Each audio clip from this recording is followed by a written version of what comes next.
Hey everybody, in this video I'm going to show you the difference between my rollerball right here and the less than scrupulous fake Mont Blanc that I got on eBay that luckily PayPal, after a little bit of arm twisting on my end, was able to protect me with, though they made it a little bit difficult.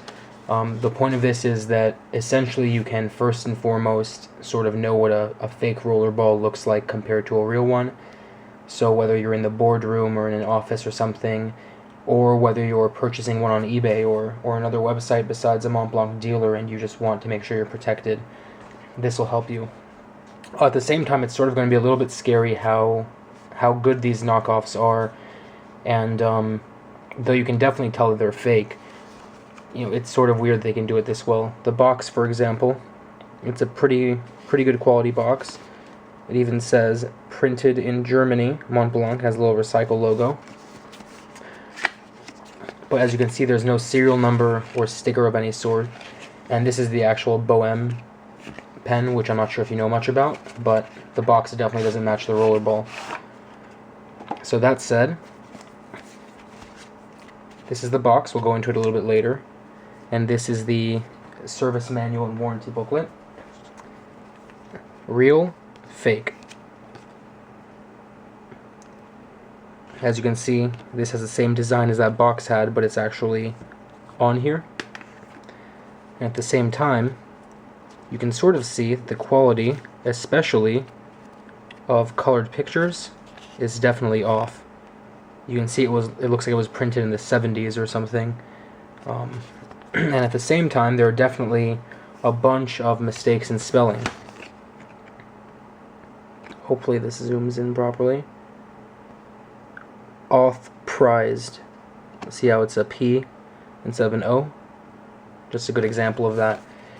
But if you didn't know much about it, and you didn't bother really reading it, and you just sort of flipped through it, you'd think that number one, Mont Blanc's printing sort of sucks, and at the same time you'd think this looks pretty good.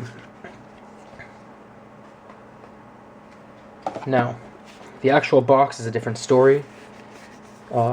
It's very shoddily put together, though it's actually okay put together. But it's definitely sort of shoddy for Mont Blanc. You can see that the edges of the box don't really line up. Over here it's sort of coming out a few millimeters, and the gold line is fading all around the place. And it has this sort of sickening crunch sound when you open and close it. But there's no suede, it's more of like a little plastic, and it's been printed and it's sort of off-center, angling up, and it's these little details that make the difference. But it seems the same mechanism in here that you have on a lot of Mont Blancs is sort of the same. Now, boxes aside, from across the room, these actually sort of look relatively similar.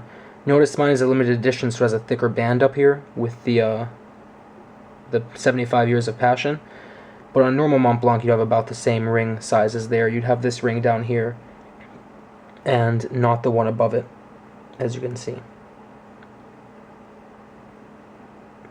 Now, a few things to make note of. Number one, this has no serial number along this band right here.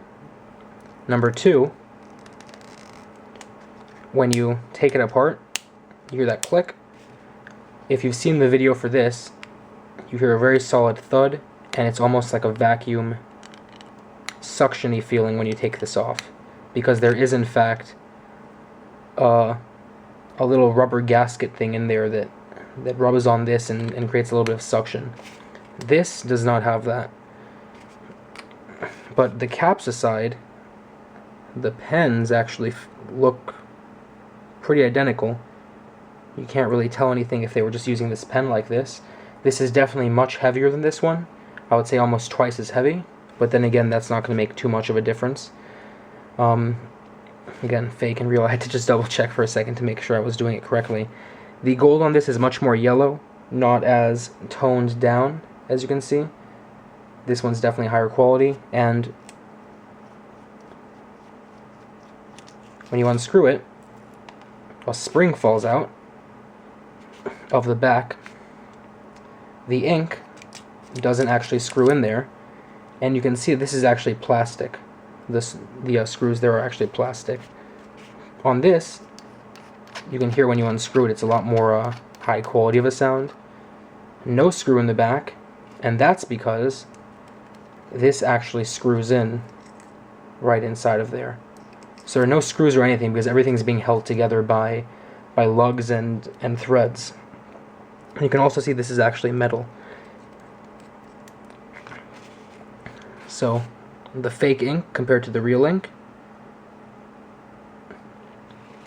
And the other point I'd like to make is, I made this on the other video, you can sort of see, oops, sorry. I hope you can see that little red light coming through there? That's because this resin looks black, but it's actually a very, very, very deep red. Whereas with this, if you try that, oh, nothing comes through because it is in fact just black plastic. So again, the quality makes a big difference in terms of noticing a fake from a real one. But it's definitely a lot of those little smaller things that make a very, very big difference as well. Like the fact that everything on here is plastic, no serial number. I could normally, there we go. You can straight up unscrew the cap and it's just a plastic screw with, you can actually see where they just plugged in the snow into there. So it's definitely much lower quality than a real Mont Blanc pen. But that's the end for this video while I put this pen together. And I will show you guys some other videos of, you know, the pens and everything later on as well. See you guys next time.